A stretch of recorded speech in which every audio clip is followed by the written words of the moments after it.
have Frida as a spy in the door. Yeah, yes. Good afternoon, everybody.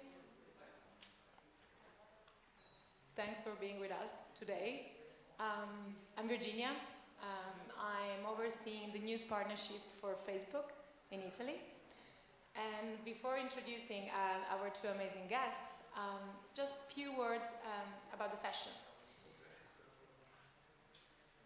So, as Meta, I don't know if you attended panel during this week, but as Meta we've been analyzing new trends on our platform when it comes to news. And lately we have seen new trends and also new demand from users asking us new type of news format. And we are very curious. We are expanding our focus to understand which trends are actually happening on our platform and gather insights about these new trends. We have seen people in the last couple of years asking news content specifically on Facebook and Instagram. And we have also seen startups, journalists, actually coming up and stepping up into the platform, stepping aside what legacy publisher were doing. So across Europe, we have seen several startups building new business model. I don't know if you know Will in Italy, but we have Brut in France, we have Combini in France. But not just that, journalists are also changing the way they see journalism. We've seen journalists becoming big, using their face to deliver the news within their newsroom.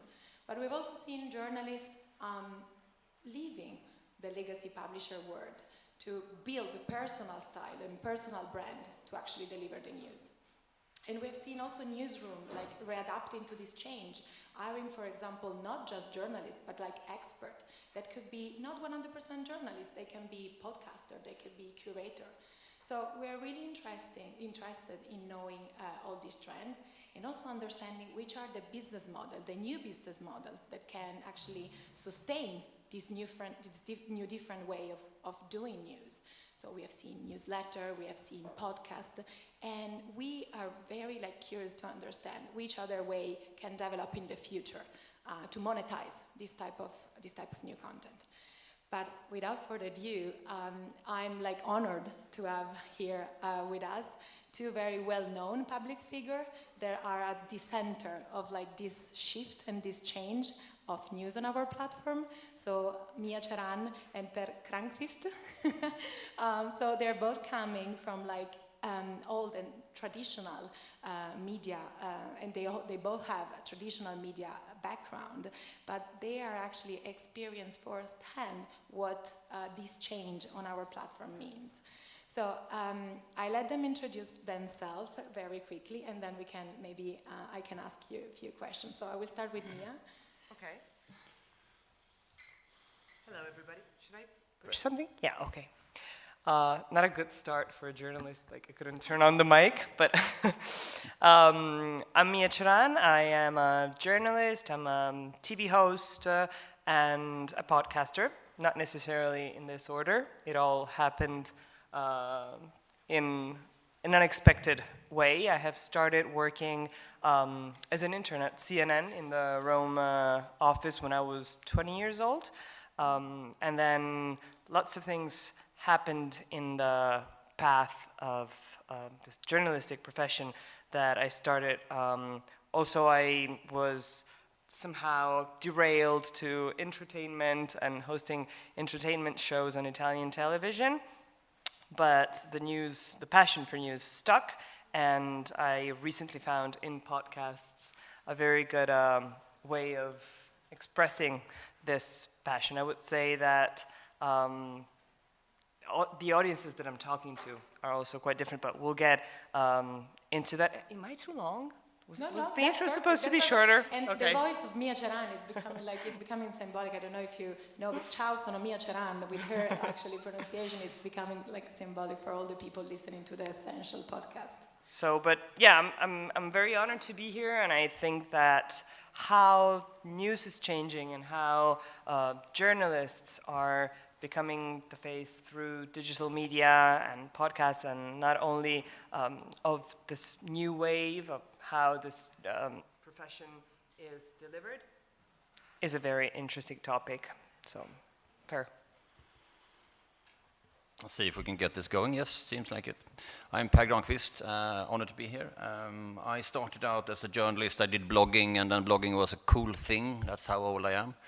And that blog I had got sucked up by the Swedish Business Week, and I started writing things for them, and then eventually went my way into the Swedish public broadcaster, Swedish television, SVT, where I sort of tried to understand the news in a panel every Friday, and I was also writing for one of the biggest newspapers in Sweden, Sydsvenskan, about sort of columns on the opinion pages, trying to understand things. I'm a very curious person, so that's why I'm trying to understand things.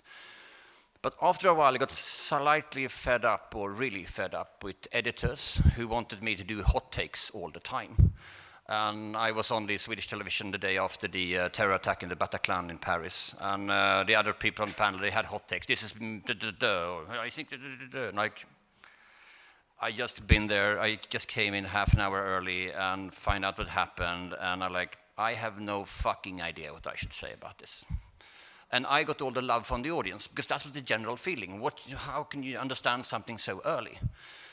And so that started a journey for me, not wanting to do hot takes, but trying to explain things and trying to find the facts. And eventually I left legacy media, fed up with that sort of idea, and instead pursued my own things, and then we had a general election. And prior to the general election, someone says to me, couldn't you just explain Swedish politics? What should I vote for? So how do I find out what party? And I started to do that on Instagram. And 100 days later, we had 23,000 followers, up from 0. 120,000 Swedes were looking at the content 2.1 million times. So obviously what I did was something. And the slogan I put for myself was, no opinion, no speculation, only what we know. And suddenly I realized I had a media company, and that media company is called What We Know. So we do explanation of the news, of current affairs. We never are breaking news, but give you the perspective of things. And 95% of what we do is actually evergreen content. So if NATO does something, we can put something up there, an image, we can put a small caption on that relating to today's issue. Then, okay, here's the background, here's what you need to know. And that's what we do. So listening at your career, I see two milestones in what you were telling me also in the past, in the last couple of days. So basically you started with Bataclan, which was one first important moment for you, and then with the election. Mia, what about you? If you need to kind of think about 3 moments in your career that shape your background and also brought you here, what they would be? The first one for sure would be the 2006 World Cup, because I was in the van, the one with the sign CNN in it, watching from Rome, actually, the live screens from Circo Massimo.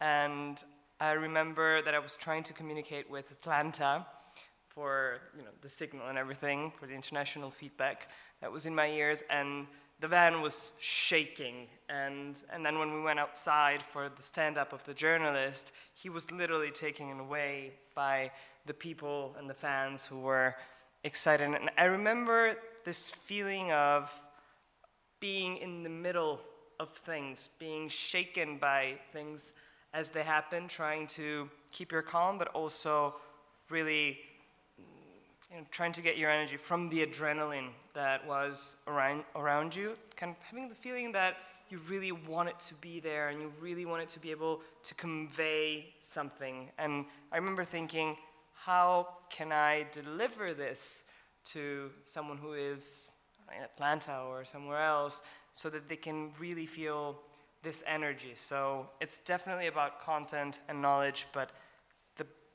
the good part for me also was this emotional thing that was very interesting. And TV has been fun for a long time because it had this kind of feeling that you were trying to set everything, in a way that you would deliver also the feelings that people were having. And I remember a few years later, I was hosting a show called Uno Mattina, which is a historical show in Rai Television, the Italian state television. And we used to go live every morning from 6 a.m. until 10 a.m. So it was a 4-hour live show. It was pretty intense, usually.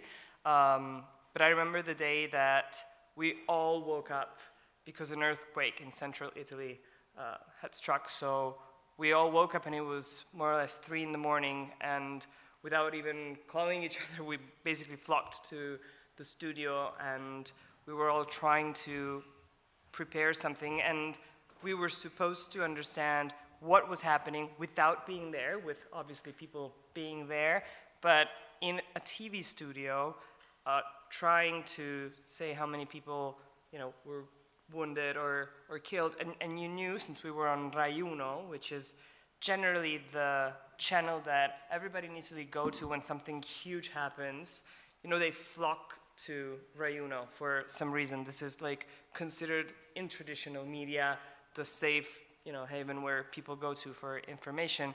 And you knew that, and that also happened with a number of like terrorist attacks that we were talking about. You knew that you were basically having on the other side people who were waiting to hear if their loved ones were there or not. And you only had like the producer lifting up this tiny board with più uno on it, the +1, which meant another hour live. So you were covering another hour of this, and we ended up with like a 10-hour long live show.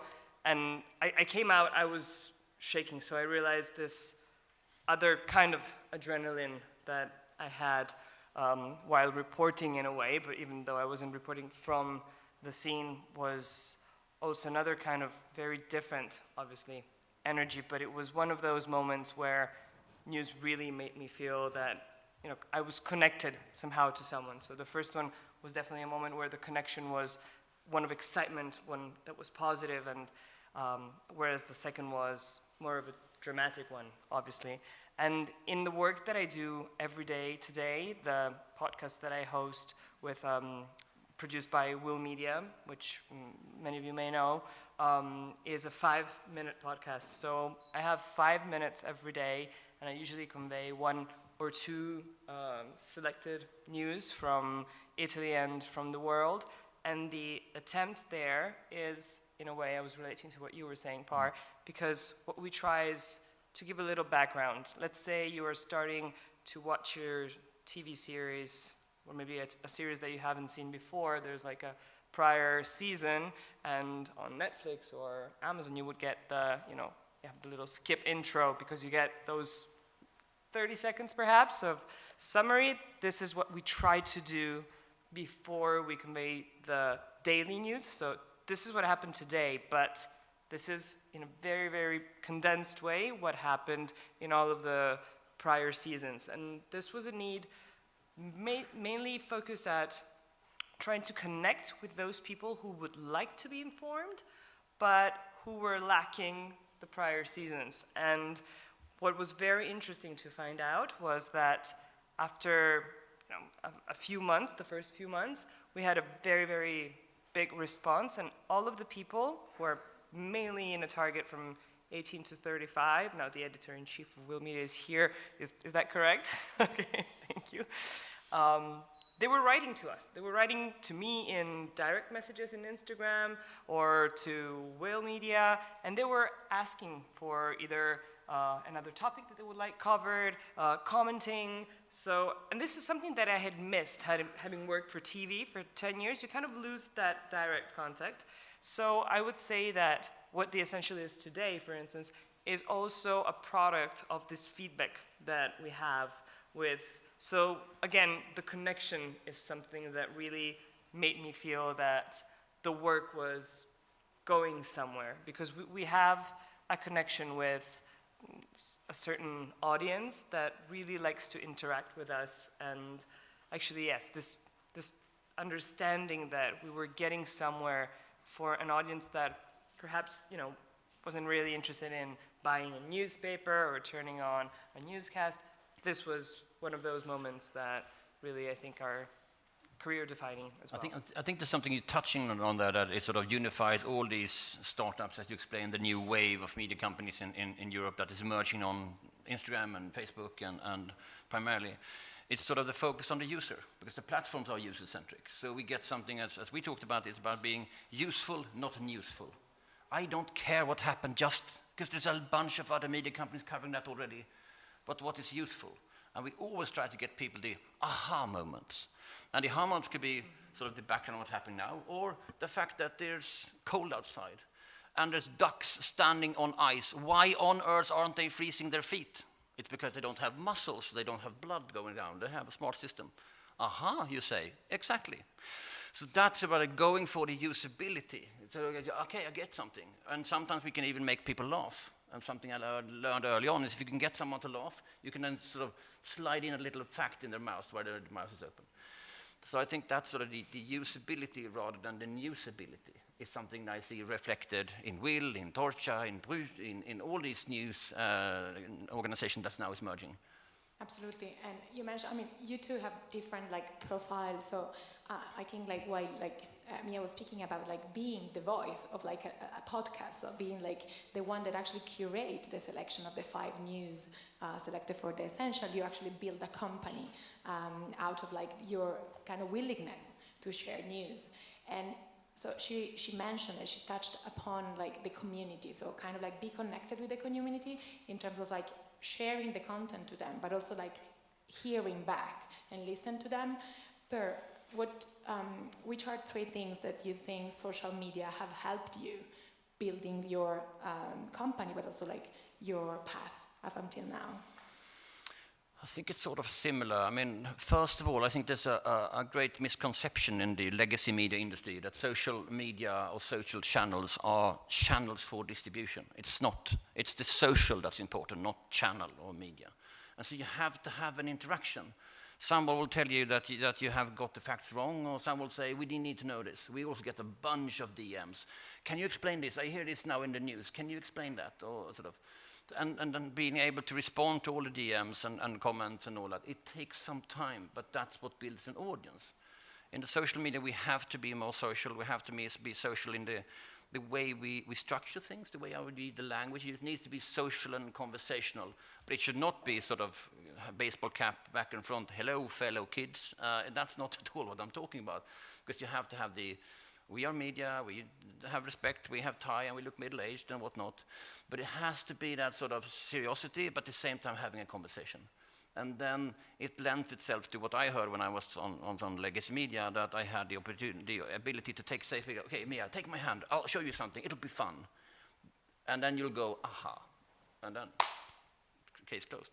So it has to have, it cannot be someone who's on a pedestal saying, hello, I will now deliver the news. And okay, why should I trust you? You've been a legacy media, you've been the sort of public service broadcaster in the United Kingdom for 1,000 years, I hear. Why should I trust you? That's sort of, we've been around for a long time, doesn't matter. Bad people have been around for a long time as well. So you have instantly make that connection. And then also making sure that all the stuff that we publish, we are mainly on social, we're social first and mobile first. But the stuff we have on the website, all the corrections are beneath the article. Yeah. Basically, we fucked this up, we need to correct that, or has been an adjustment to the article because this happened. It has to be a log on that. It does not have to be blockchain or Web 2.3. It's called accountability. It's called transparency and some kind of honesty. Yeah. And I think that's what they trust. Yeah, so I like this mindset. I think like you were able to build these startups based on like giving like a very strong direction to it, and I think like we can see that like as you're talking, and I see individuals need to kind of like lead this change, and we discussed internally about this concept of news creator, but we are not that 100% sure that it's actually the right word of defining this kind of like new like people that are actually like paving the way. So what do you think? Like, is the right term is like, which should we probably define this new generation of people making news on our platform in different way, news creator? It's a good question, but I don't care what you call me. If I make sense as an influencer or a creator to the audience, you may call me that. I once wrote an op-ed in the newspaper saying, I don't care if you call me a racist, because that's your word. I'm not a racist. Look at what I've done.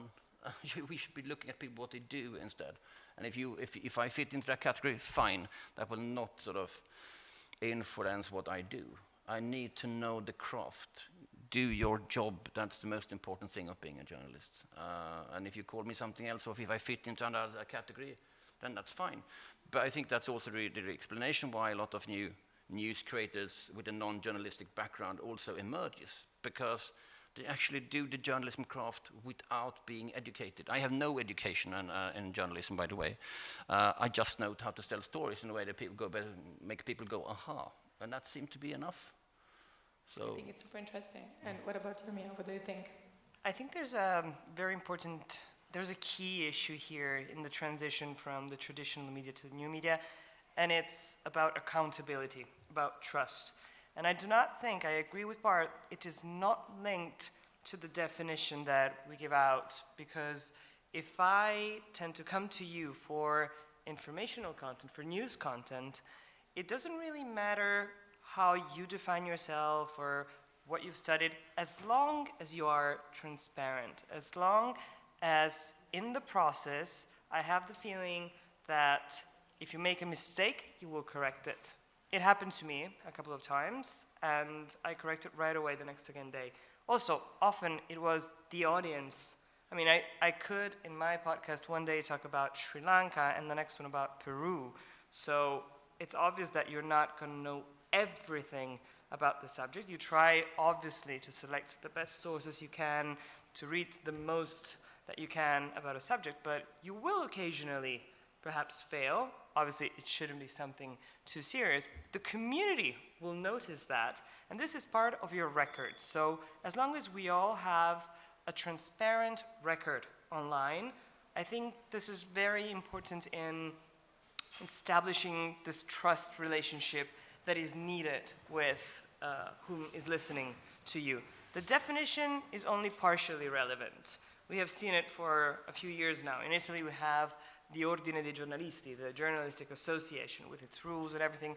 In the States, you do not have the same thing. I mean, it's those who are journalists, who actually do the job, are journalists. So I don't think this is going to be key, even though I am very proud in a way to, be a journalist, but I know that what I do will always be more important than the title that I have earned in the past.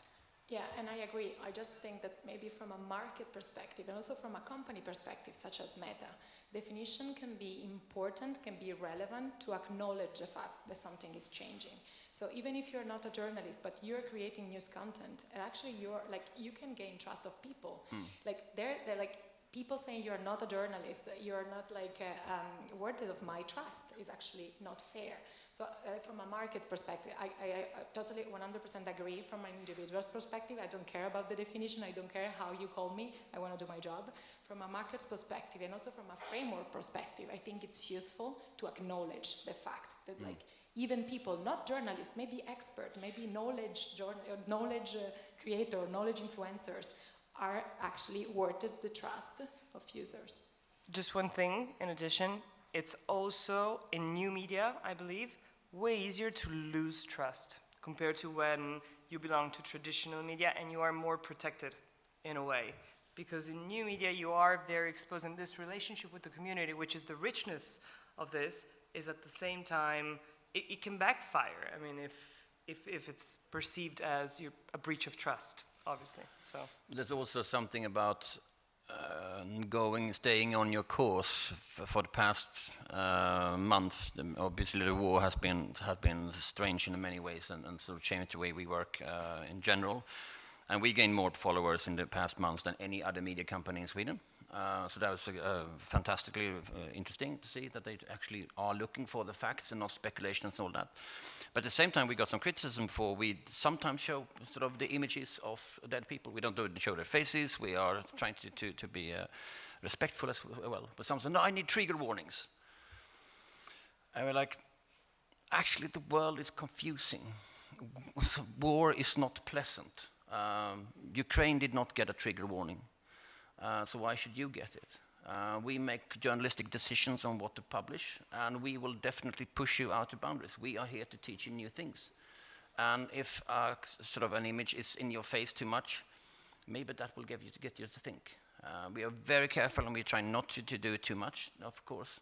But it's also about staying the course. Otherwise, we will just be.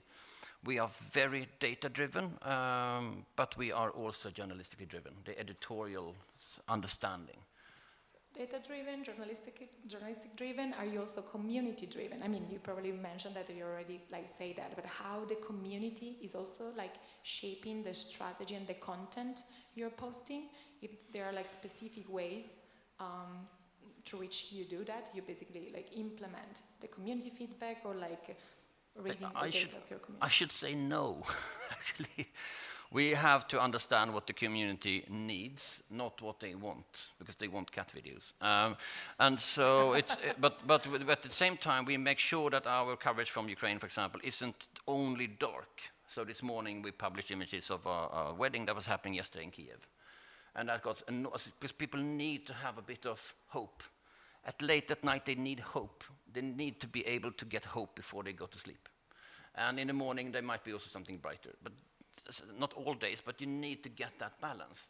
So sometimes when there's sort of hard times and a lot of gloomy news, then we may need to have a scientific explanation of why cats actually will all go to these cardboard boxes and have fun.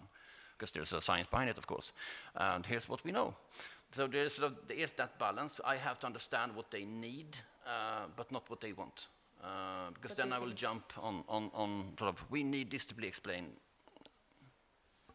I think that it's very tempting when you get this much feedback, as much as you get in digital media in general, through social media especially. I think it's very tempting to go where you think that people want you to go for cat videos, for instance. But this kind of gets in the way of something that I think it's crucial when you're trying to become a news personality on social media, which is identity. There is something, and I'm not only talking about opinion, because there are different ways. I mean, I tend to agree with Per about just trying to say what you know rather than what you think. And I think that this also comes because we have a television background and we got fed up of too many opinions, so we would like to get the facts. But at the same time, the way you present the facts, which will always be, if you allow me, a little bias, inevitably, even if you try to be as neutral as you can, that's the way you deliver the story and no one else does. So I see a lot of young people as well in this room, and I assume that maybe some of them would like to try out the news reporting experience, and social media are amazing for this. This is the access that you have today is something that would have been not imaginable for me in 2006 when I started interning at CNN, for instance. But the crucial factor, I think, is to keep your identity, because especially when you're trying to do it with your face and you're on your own, it's going to be very interesting to someone if you're bringing something additional, a peculiar style, a peculiar point of view. I don't know, are you part of some, cultural background? Are you giving me an insight that comes from something that you have and no one else on the internet has? Because we will have so many channels that will bring, news and deliver news, but the way you do it has to be original in a way. And in order to do this, you need to follow what you know how to do rather than what the others want you to do. I think it's very important to keep your identity also, because you two are a public personality, right? Journalist of the year to 2021, you are very well known in Italy, so you kind of became the curator of the things that actually you're able to digest and then tell to people. So I think there should be a balance, I think, between being the kind of distributor of the news, but also the one that select maybe the news and kind of give you the interpretation to them. And I think this is really important, especially on social media, because you need to build your brand. It's not just building maybe a distribution kind of company or profile, but basically also telling people what do you know. So I definitely think it's really important. And thinking about other profiles on Instagram and Facebook that you are using to inform yourself, or also other channels or other news creator or people that they're doing that, which are few that comes to your mind? I think, I mean, there's a bunch of really good news creators out there, and with a different style. Marcus Di Paola on TikTok is really interesting, I think. He's super intense, that's sort of the cut of his face, and he will tell you the news like an insane man. But it's effective, and that's one style. And then you have, I mean, The Daily, obviously, at the New York Times, the sort of personal perspective, and then I listen to your podcast. Don't understand Italian, but sort of you, definitely I get the tone of it. And so there's a lot of people, but I think that Torcha and the founder Marco, I looked at them a lot in the beginning. We started basically at the same time with the same sense prior to general election. I felt he was too much in the picture, and then he is not in the picture. I suggested he should be more in the picture again now. It was maybe before his time. Whereas I'm building a legacy media. I'm building something that will last for 50 years. Everything we do, from the branding, what we do, it's sort of 50 years term. We believe there's a space in the Nordic region for a big legacy media, because the media behavior is changing, and who should fill that with facts on social platforms? A legacy media built on different, maybe, values or rules. Different. I mean, we are building the sort of the legacy media of tomorrow, a modern media company. But I think there's, I mean, Torcha is really good, Will is really good, Bru is really good. We have Zetland in Denmark, I think, has a different flavor to it. And they use various personality across platforms. But I think, I mean, Michael Barbaro at New York Times, I think they worked really hard with trying to find his original voice and still be New York Times. And that is the thing that we're also trying to do with our reporters. I think it's very interesting also, I mean, in the future, I'm very curious to see how newsroom will actually maybe use more journalists that they have in their newsroom to kind of also use the face of them and the voice of them, but also still be working on a newsroom instead of just having journalists or losing journalists that became a voice by themselves. Yeah. And what about you, Mia? Some profiles or pages? Okay, one journalist that I really like is called Cleo Abrams. I think she's got an excellent way of kind of being curious about everything that happens to everybody. She covers a number of topics, and she uses a number of different media to do so. On YouTube with Vox, but also Instagram, also TikTok. She could go from a long form of 25 minutes about, do I want kids in life? Yes or no? And then, the whole research. Or 30 seconds to explain what the hell are NFTs, if you still haven't figured out. And she's very effective, I think. Very, very good at using all of the different formats. And also about carrying this burden of being a bit of a personality. She's very good at this. Someone else that I really like is Hugo de Crypte. He's a French, I was going to say French kid, but I was afraid it would sound derogative, and I mean it as a compliment, obviously. He is, I think, born in 1997, so very, very young. I was just watching in the last weeks. He's been doing this incredible format of 60 seconds, interviewing all of the main candidates for the next French elections. So just 60 seconds of questions like, what would you do in case of this? What would you go to this event? What would you do if this happened to this person? It was fair, and the answer could only be oui, no. So just yes or no. It was incredibly effective. I think that any kid who can vote will look at something like this for 60 seconds and really get an idea of who's the person who's sitting in front of this kid who is amazing. And also he did that without being confrontational. It was really, sort of, yes, no, it's confrontational, but it wasn't that sort of, I'm putting truth to power. He wouldn't let the confrontation take the scene, obviously. He was just, but he was very quick, absolutely. But, and these are all, in a way, things in journalism that I doubt could have happened in traditional media. So whenever there's someone out there who is creating a new format, creating a new space or a new formula, I think that there's progress in a way. There's so I find this very interesting. I think we should example. also add sort of one of the sort of legacy media, which is the Washington Post, Taylor Lawrence, who sort of explains everything digital. She does it in a really good way. She's Washington Post, and she's Taylor Lawrence at the same time. She's not one first or the other. Sure. She was previously at the New York Times.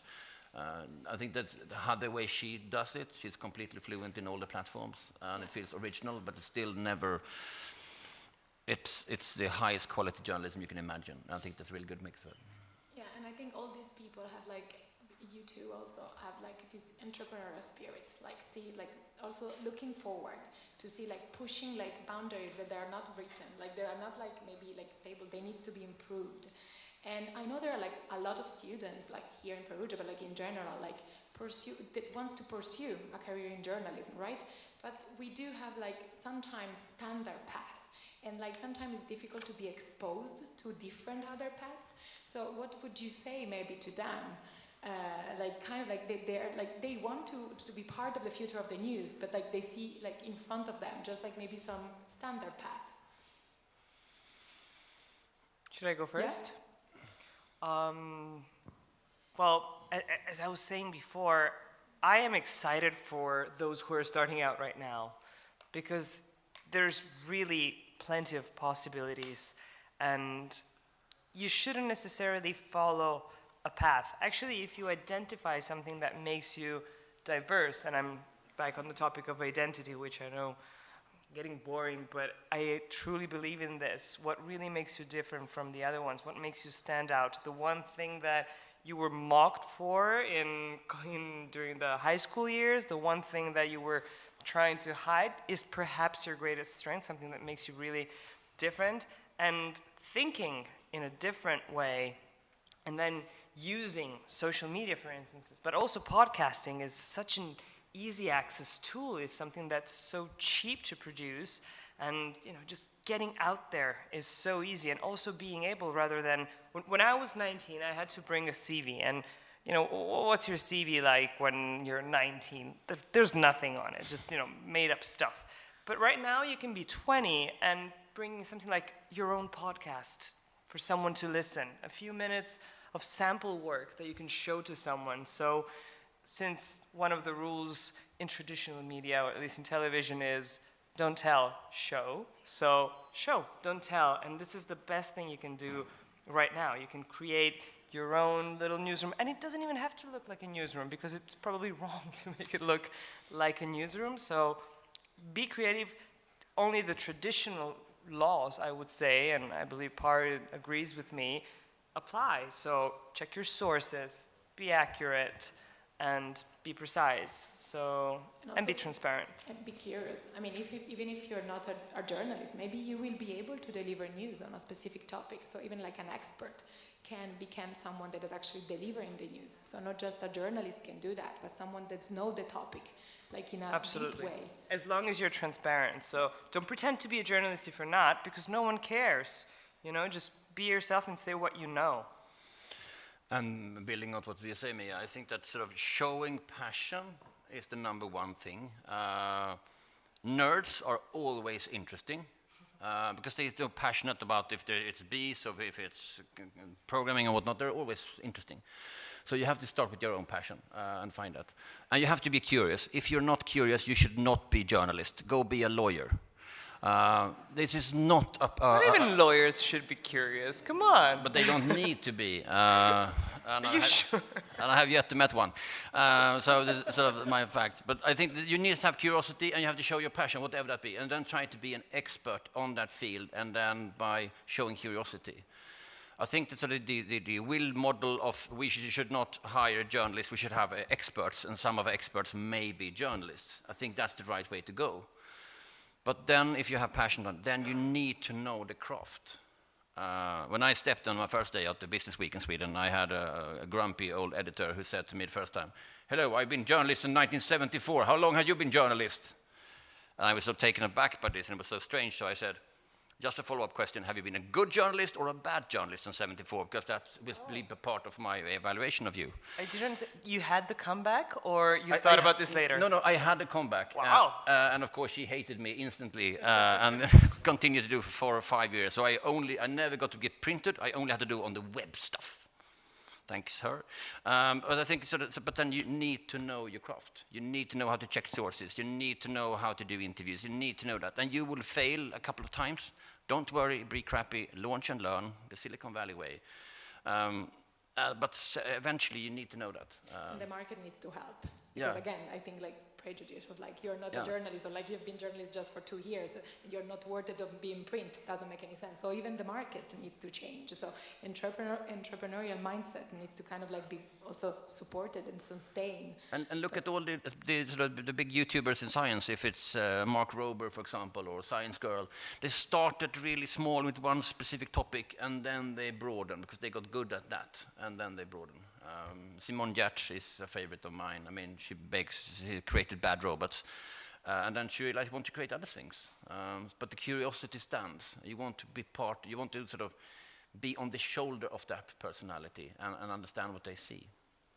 Yeah, and thinking about how the market and how companies can actually support this change, how do you think Meta can help, like, this new change, and what do you think that platforms such as Meta, could be Facebook, Instagram, TikTok in general, how do you think technological platform, which role they should play to help this new generation of like news creator, news influencer, news startup, how we want to call them? I think you're doing a pretty good job, especially Virginia. She pushed me at the early of the week to be part of the Reels platform, to go to the Reels workshop, and then set a deadline by midnight I should publish a Reel, which I did. So, because she was speaking to my curiosity. You have to try a new platform. You look middle-aged, but are you? Sort of big. And so you have to explore things. You have to explore things in a way, and I think that's sort of helping us understand what's happening at the moment, helping us understand that maybe there's a golden opportunity at the moment for Reels on the Facebook platform. Maybe you should explore it. And then helping us with that sort of advice in a sort of parently way. I texted you yesterday, Mom, I made my first Reel. That's what I felt, but sort of love, but sort of being pushed. And I think that you should show love and push us. Yeah, I agree. Assuming that content should always be on us. And I have the same way of studying and preparing my work as I used to do 15 years ago when all of these social media weren't even around. I would say that assuming that that is on you, what Meta could do is give us tools, as it's doing, and showing us, even if we are not necessarily Gen Z, for instance, but interested in this, guiding us through the craftsmanship of how these instruments and how Reels perhaps, are Reels hot right now? So should we try and get information and news content on Reels? Can you help us out on that? That's the number one thing that I think should happen.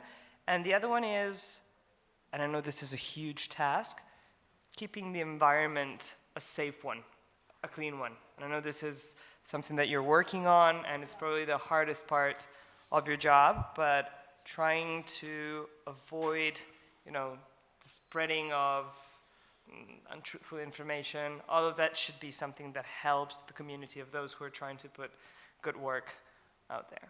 Yeah, absolutely. It's one of our focus. I think we definitely have different focus, and under the umbrella of the Meta Journalism Project, which is the brand we're actually supporting the news industry, we are definitely committed in kind of also building product that can help news delivering on the platform, because news distribution on the platform, because it's not the same as delivering or doing an entertaining video, or doing more lifestyle or daily type of content. We know that it's different. We know that it's different crafting and news. So we want to know more about the market. I think this kind of moment for us are really interesting to understand what we can do more and how we can support. Also, I'm sorry, I forgot one thing that I think is useful is to listen to stories of other news creators, if we want to call them that, and how their business model works.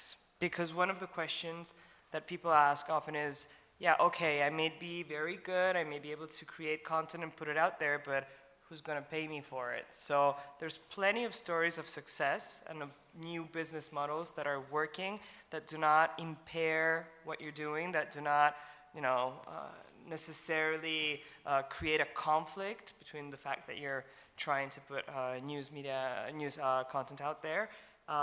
So that's also something that I think is of help. Case studies to show how this is a sustainable activity. You can actually make money out of this and pay for your job, because this is important. This is something that I think young people should be looking into. I must say that's one of the things I love about this journalism festival here in Perugia, is that you can go up to anyone and ask questions. So the other day I walked up to Alessandro and said, hey, how are you making money? I'm your Swedish cousin. And so you get that conversation instantly, and just allowing that to happen. Now we've been fortunate enough to be part of the journalism project for a year and a half now, and there's sort of there's Slack groups, there's international peers, and you can have a conversation. Hey, I'm stuck with this one, or I'm struggling with this issue. And there's this immense generosity, and just making sure that that's the ecosystem for us to exchange knowledges and successes and failures has been very important to us. It's critical to our growth, and really understanding what we do, understanding from being sort of someone who explains things and people like that to building a media company. Yeah, we're actually seeing a trend that we have seen is like people, like individuals, building their like identity on Instagram and then try to testing new monetization model, like new business model, testing out, for example, and monetize the reach that they build on Instagram through newsletter, for example. Like, a question for the audience: can you raise your hand if you are a subscriber of a newsletter? So if you Okay. Still work to do. I thought more, but I think we have seen a lot. Like people, one of the way actually individuals on Facebook and Instagram are monetizing the reach that they're building from Facebook and Instagram in like to newsletter subscription, for example. And this is a way, and I think this is really early stage to define which model we will have in the future. But I think if you are able to build your identity, to build your image, to build like your reach and your community, then you can test different way of monetizing that, of like delivering news content maybe through podcast, or like out there are probably like thousands of ways that need to be created, and like the students, like the people working in the new industry should be the ones creating these new models. I mean, newsletters is part of our strategy, and we gain most subscribers to the newsletter from Facebook and from Instagram, and then they get the weekly newsletter signed by me and an image of me saying the editor-in-chief's choice. Sort of I explain the most important news of the week, and the links you can dive deep. And what people like about it is that, first of all, it's less than 5 minutes, and at the end I say, okay, I think you're done now. Sort of, people want to be informed, and that is that newsletter is the number one driver of paid subscriptions later on.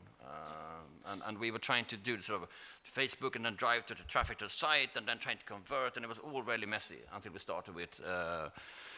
Just the simple forms, ad forms on Instagram and Facebook. Just add my email address, and then that's the churn system. So it has helped us move along. And again, trying to take the personality from social to some other forms, and that then you can monetize. Yeah. And I think back to the community piece. I think we say that we should, like you said, we shouldn't be like too driven by the community in the sense of like we don't know, we need to understand what they need, maybe not what they want. I think it's also interesting, I mean, from a company perspective, what we are trying to do is like also offering data for you to kind of understand, yes, what they need, but also what they want. Because I think it's interesting, if you kind of like curate, you're speaking about a newsletter where you actually pick 3 topics and you deliver the 3 topics saying, that's all you need to do for the week. It's like a kind of important job, right? So you should be really like aware of what the community wants and also needs. I think both, because I think the most aligned you will be with what they need / what they want, more valuable will be the service. So I think also reading data through tools such as like Creator Studio, that is a tool that analyzes all the Instagram insight, etc., is very relevant for like an individual, but also for a media startup, to really kind of understand which type of pick which type of topics I'm gonna pick. Of course, it's my curation, but still, I need to know who are my target audience, who are the people are gonna be listening, are gonna be reading that.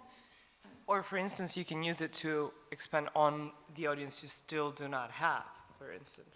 Absolutely, yeah. So looking at data that like actually maybe the community that you're kind of gaining, speaking about a topic, it's a new different community, and so do you want to nurture them, or like do you want to stay away from them? So I think reading data through tools that platform put at your hand is really important. I'm going to close up actually asking you to, so I ask for you to prepare a question to each other, so I would be curious if Mia would ask a question to Per and Per to Mia. Okay, so this is me sort of having a shoulder background about people being having a lot of personality, being on stage, being in front and center, which you've been. So I would describe you as a great personality talking about news, whereas I do more like I have great news and a personality.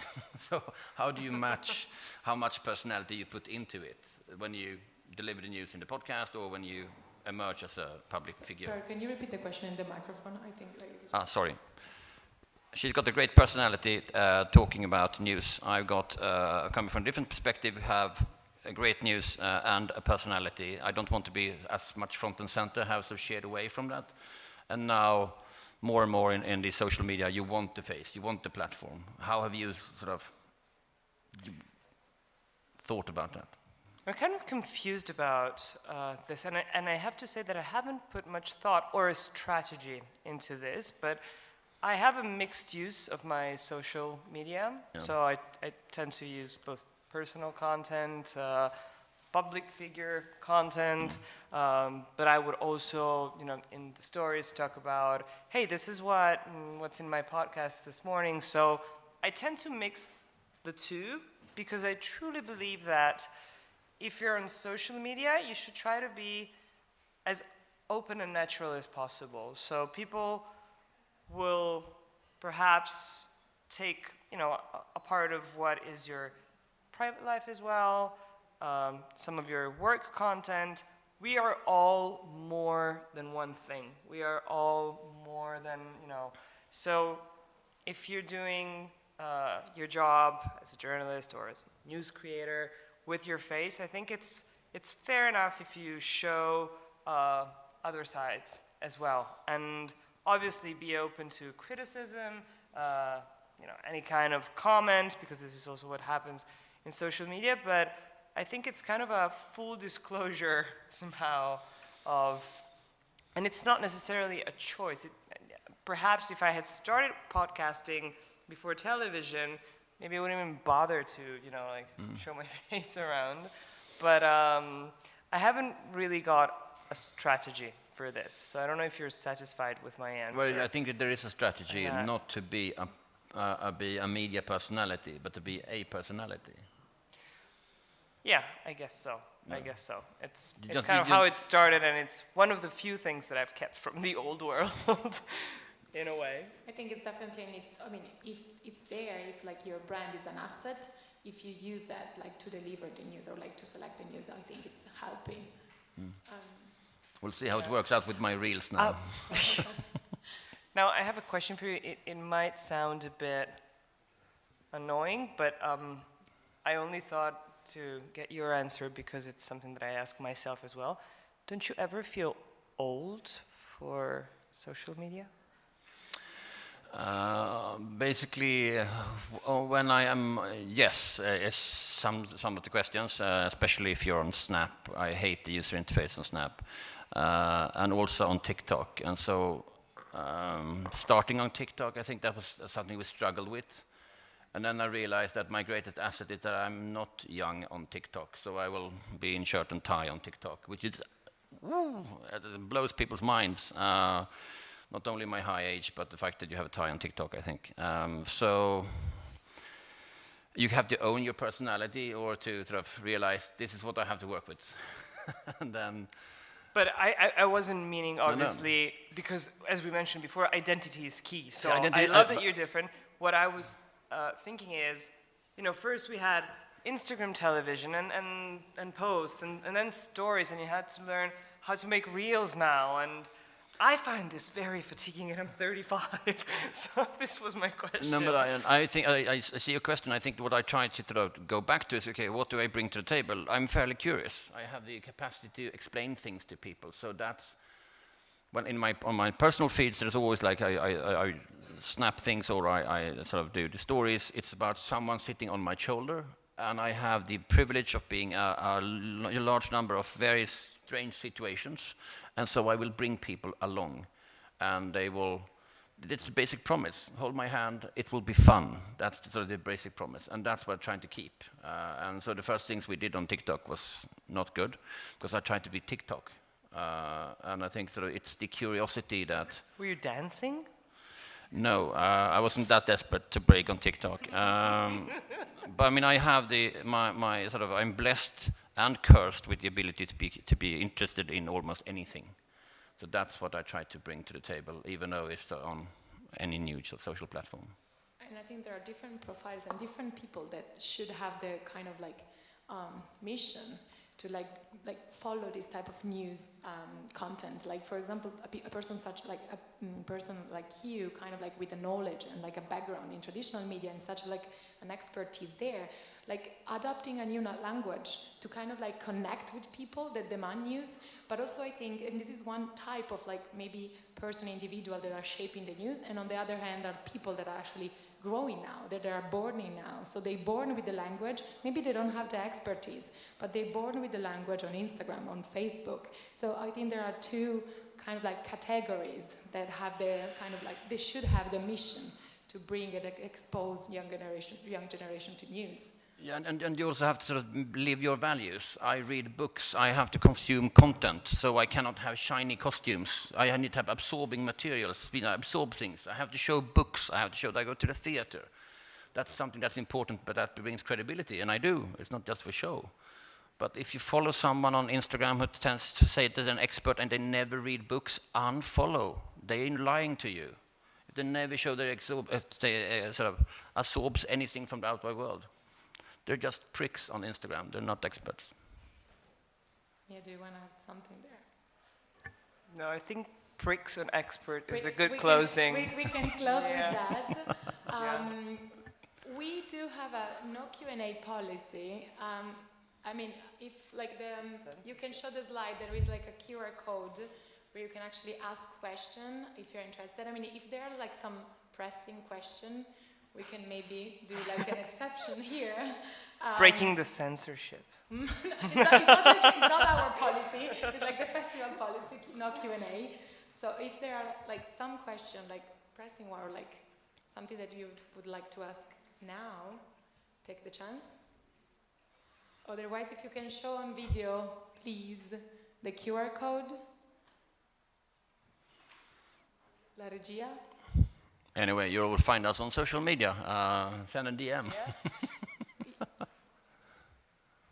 I hope they will put the QR code on, but there is a QR code. You can like ask us questions. We'll get back to you, and you have also like some links and resources that you can consult if you're interested. Thank you very much, Mia and Per. It was amazing talking to you, and I hope we will have like a next chance soon to have a chat. So thank you very much. Thank you, and Virginia. Thank you.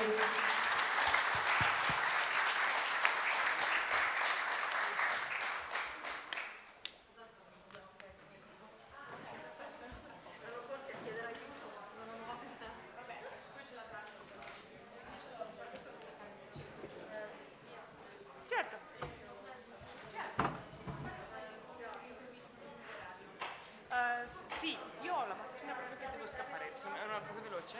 Sì, andiamo.